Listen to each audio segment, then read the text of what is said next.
Hi, I'm Venus O'Hara and welcome to a new video. I make content about holistic self-love. And so I wanted to give you a little bit of an update. I am writing a book. It's going to be my fourth book. I landed a book deal with a very big publisher, a publisher from Spain.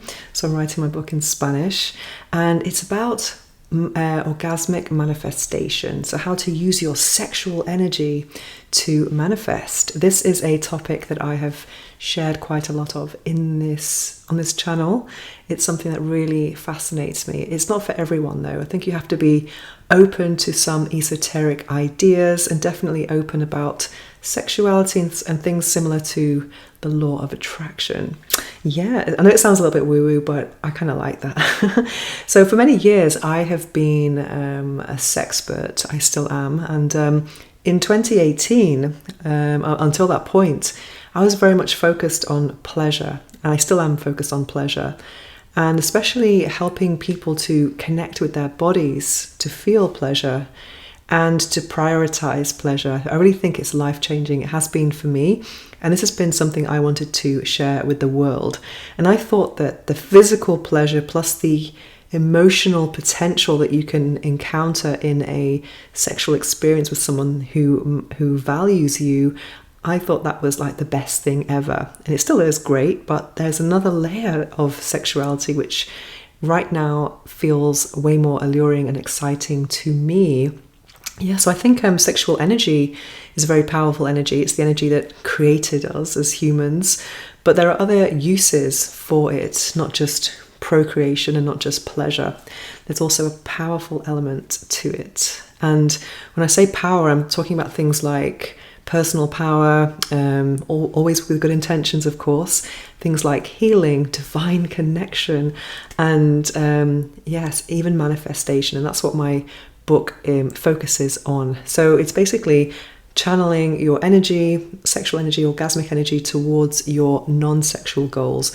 I'm really interested in the non-sexual side of sexuality, which might seem like a bit of a contradiction, but it's not at all, because sometimes when you're very connected with your sexuality and comfortable, that can help you in many areas of life. Even Napoleon Hill in Think and Grow Rich talked about sexual energy being the way you use your voice, the way you walk, public speaking, how you use your voice, your handshake, your charisma, and how magnetic you are. So there are many aspects of sexual energy that have nothing to do with sex itself, and that's something that I am very, very interested in.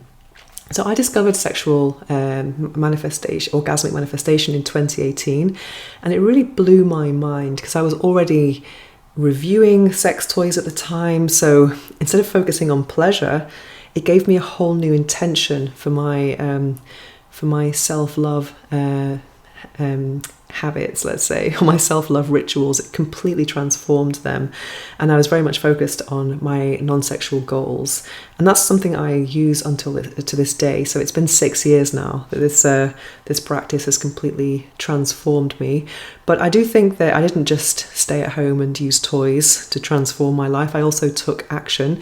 But I do believe that there are three areas of or three levels of I don't know about levels or areas of manifestation. First is the mindset, and I think you can do many things to alter or improve your mindset when it comes to your goals. You can do things like meditation, visualization, affirmations, and sex magic can be part of that part of manifestation, setting intentions. And then the second part is action, and the action could be just being receptive to the new thing that you want to manifest, or it could be direct action, direct steps to making that thing happen.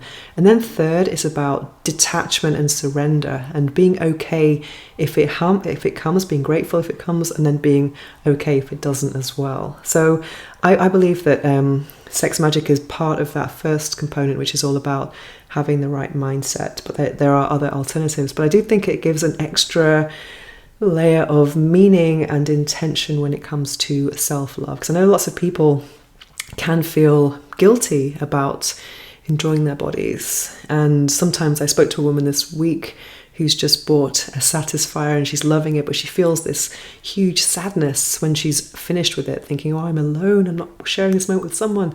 But I think you can use your alone time in a constructive way, for sure. Yeah, so I'm writing a book now, and the process of writing a book it's a very solitary process. I'm practically a hermit these days, and I feel I just don't feel like seeing anyone that much, actually. I'm just alone with my ideas, sometimes working late, and the ideas are just coming all the time. I'm writing the book in Spanish, which is a welcome challenge, and I am a little bit stressed about the deadline, which is the end of April, so I do have a lot of work to do. But I'll also be bringing the book out in English as well. So it's great that I have a publisher, because sometimes these days it's never been a better time to self-publish.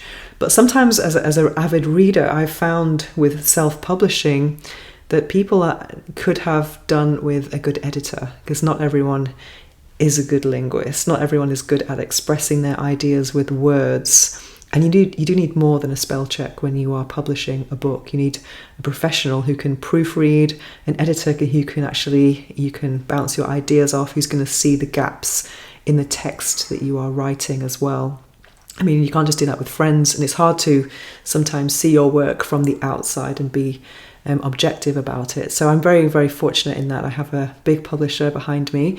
And also what I like about publishing with a publisher is that there's a whole team of people who are behind you and supporting you, and who have an interest in it doing well and being being produced to the highest possible standards. For example, I'm going to have a graphic designer, have an editor, proofreaders, marketing team. It's going to have there's a whole team behind it.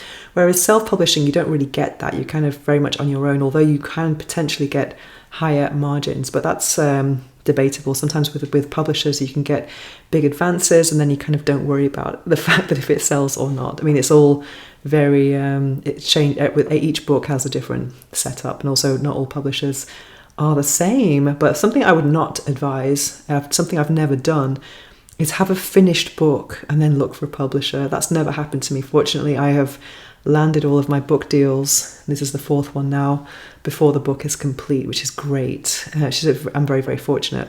However, I am open to the idea of publishing the English version with a publisher. We'll see what happens. I will let it unfold in the natural way. So if you are interested in reading my book, please sign up to my newsletter below, and I will let you know when it's out, which should be around September, October. And also I am giving away a free life upgrade meditation if you sign up to my meditation, my newsletter. And in it's a 16-minute track with my soft voice. There are 100 powerful affirmations, and these affirmations represent the 12 areas of the life wheel. And those areas include things like work, money, family, friends, love, intimacy, spirituality, personal development, contribution to society, fitness, health, and more. So if you want to check that out, it's in the description below. And that's it for today. I am going to go for a walk now, because I have been such a hermit this last week, just writing, and it's time to get out, stretch my legs, and then carry on with the writing later on. I am thinking about doing a whole series of live videos just to kind of loosen up in front of the camera.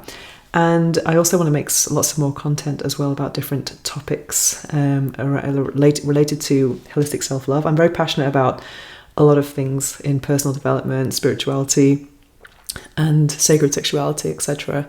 But sometimes I realize that some people are coming to my channel for one topic, and if I come with something very different, people can get disappointed.